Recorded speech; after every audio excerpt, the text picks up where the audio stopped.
Sudesh DAV public school मानसा करती है सबको नमस्कार। घर में बैठो, साथ हो परिवार, करना है हमने कोरोना पर प्रहार।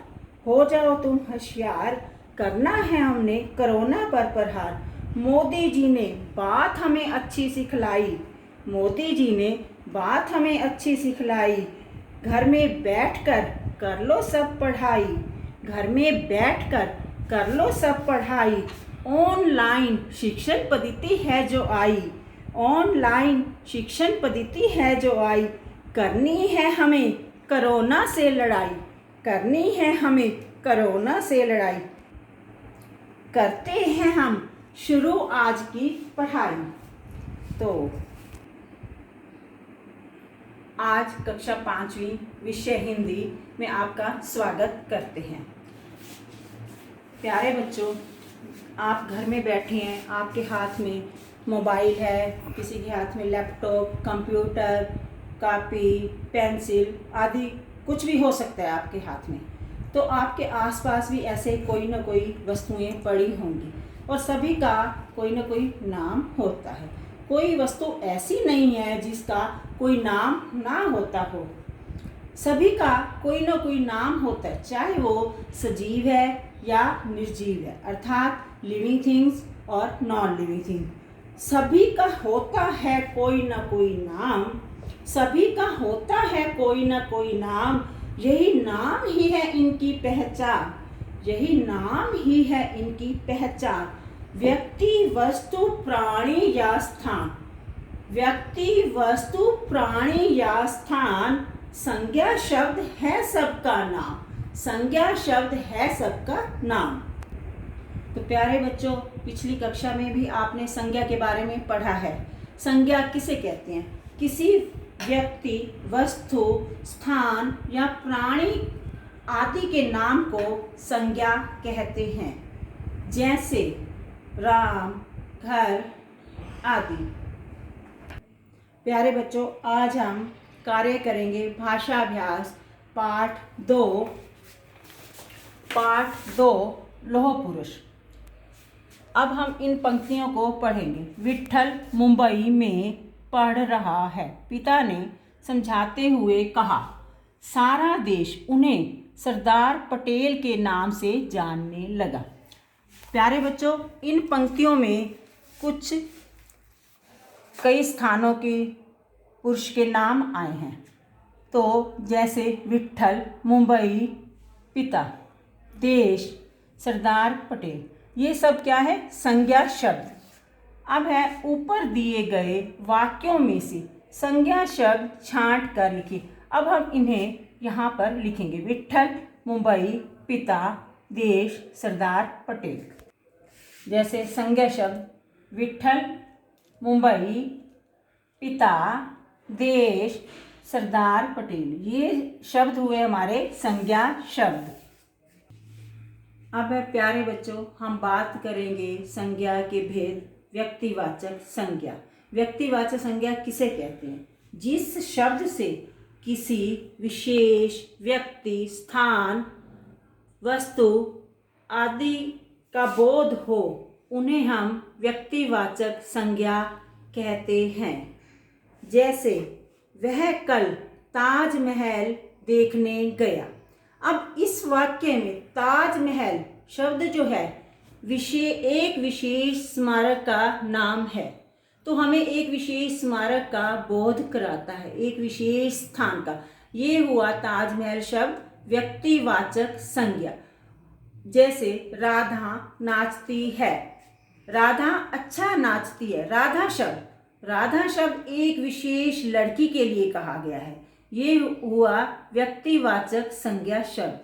तो प्यारे बच्चों, अब है इन शब्दों में से, ये वाक्य में से जो हमने संज्ञा शब्द लिखे हैं, इनसे हमें संज्ञा शब्द छांट कर लिखने हैं जो किसी व्यक्ति या स्थान के विशेष नाम, अर्थात व्यक्तिवाचक संज्ञा शब्द हमें ढूंढने हैं।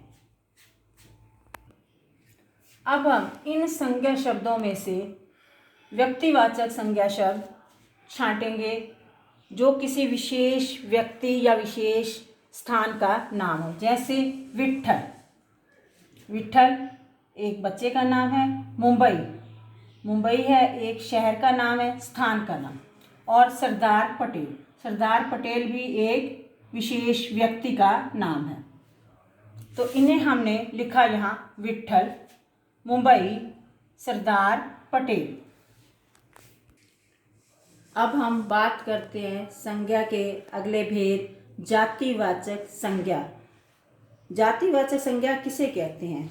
जिस शब्द से किसी विशेष वर्ग, सभी प्राणियों के, वस्तुओं के, स्थानों का बोध हो, या स्थानों का किसी भी संपूर्ण जाति का बोध हो, संपूर्ण वर्ग का बोध हो, उसे हम जातिवाचक संज्ञा कहते हैं। जैसे विद्यार्थी पढ़ रहे हैं।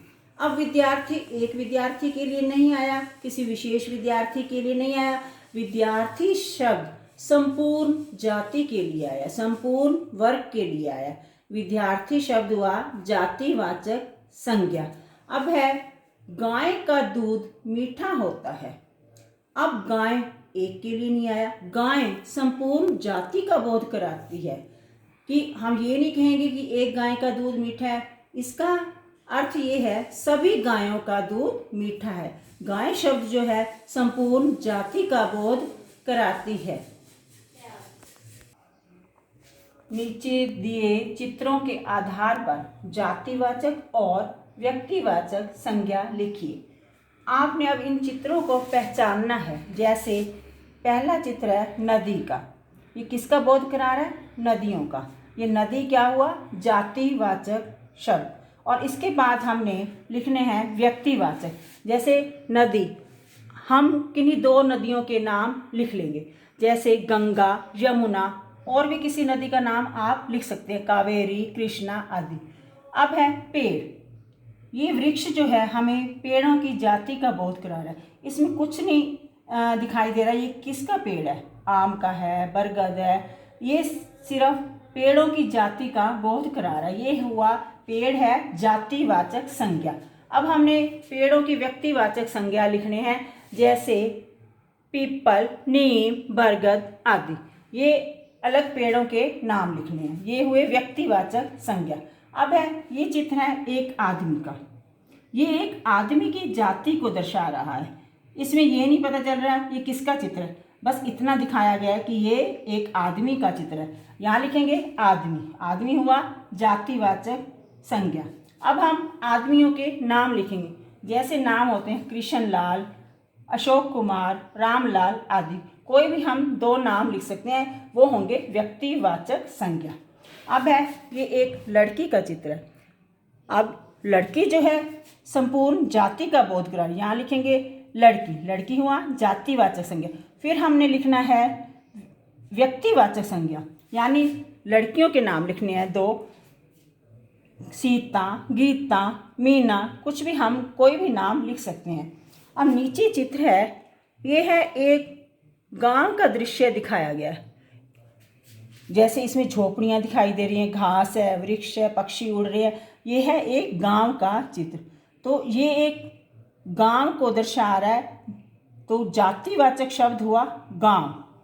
यहाँ गांव लिखेंगे, फिर हम व्यक्तिवाचक संज्ञा लिखेंगे गांवों के नाम, जैसे नंगल, रामपुर, चकेरियाँ आदि। कोई भी आप गांव लिख सकते हैं। अब हमने चित्र को देख के यहाँ जातिवाचक शब्द लिखे हैं और इस तरफ व्यक्तिवाचक शब्द सारे लिखे हैं। तो प्यारे बच्चों, आपने पृष्ठ 8 के अभ्यास करने हैं। आपको पिछली कक्षा में शब्द जाल में से शब्द ढूंढने सिखाए थे। इसमें संज्ञा शब्द छांट कर आपने वाक्य पूरे करने हैं। और उसके बाद है नीचे दिए गए अनेक शब्दों के स्थान पर एक शब्द लिखिए। ये भी आपको जैसा कि पिछली कक्षा में पढ़ाया गया है, अनेक शब्दों के लिए एक शब्द लिखना।